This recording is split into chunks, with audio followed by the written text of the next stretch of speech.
silil ene ka kenyo kethore to jo ginendo luongo biro iri buburo loye to imiyo nyako ni thuolo mondo wachi idwa dok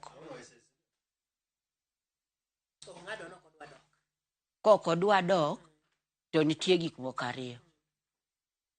Achiel, kano nyuolo senyuolo nyithindo kocha ariyo kata adek tikwano kod dhok mang'ani nonyuomo to kodwa dok to ok onyal duok ne dhiang' kata achiel.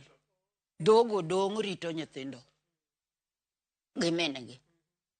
To kane obet kod higni kata 5 6 to nyuol pod onge to emomiyo sandi tiweye to dhoge manochulo manokelo ka oisembo iduoko ne to nitie ma ing'ado dher mar ok duok dher wuoro ok duok gi diek gang'o gi pesa mag ayieka ok duok.